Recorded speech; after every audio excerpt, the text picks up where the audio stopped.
लिखनी कहानी आज गल्प पुअर प्रश्न। गेल बसरिया पुओ बापा को पचारिला, बापा तुम पाई सबुठारु गुरुत्वपूर्ण लोक किए? बापा किछि समय चिंता कले किंतु किछि कहिले नाही।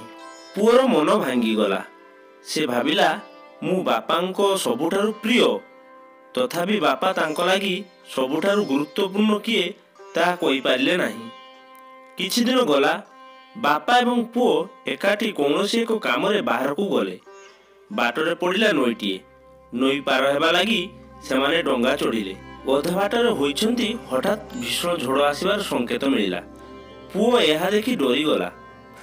नाउरिया जनक पुओ मनरे थिबा भय कथा जानि पारि कहिला, बाबू भय कर नाही, मु अछि।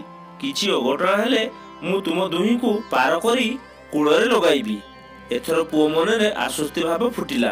एतिकी बेले बापा पुओ को कहिले, पुओ तू सेदिन पचारिथिलु ना तुम लागी सबुठारु गुरुत्वपूर्ण लोक किए? एबे ए नई मझिरे जेतेबेले भीषण झड़ वर्षार सूचना मिलुछि, मो लागी सबुठारु गुरुत्वपूर्ण हेउछंती एई नाउरिया। किछि समय परे मेघ हटिगला, निर्मल आकाश दिसिला। पुओ मन भी निर्मल होई जाइथिला। से बुझी पाइला बापांका कथार अर्थ। जे लोक जेतेबेले तुम पाखरे थिबो एवं तुम विपद आपदर साहाय्य करि पारथुबो, से हेउछि सेही मुहूर्तरे तुम लागी सबुठारु गुरुत्वपूर्ण लोक। दर्शक बंधु, क्षुद्र गल्प साहाय्य आपण मानक एंटरटेनमेंट करिबा ए हमर छुटिया प्रयास। जदि कोनोसी उच्चारण भूल थाए ताहाले मते क्षमा कर देबे।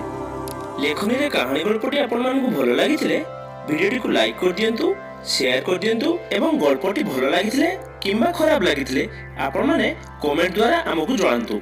आपण मानकर कमेंट आम पई बहुत गुरुत्वपूर्ण। दर्शक बंधु, एमिति भलो भलो गल्प शुणिया को चाहथिले चैनल टी को सब्सक्राइब कर दियंतु एवं पाकर थिबा बेल आइकन को दबाई दियंतु, जा फल रे वीडियो रो प्रथम नोटिफिकेशन आपण पाई परिबे।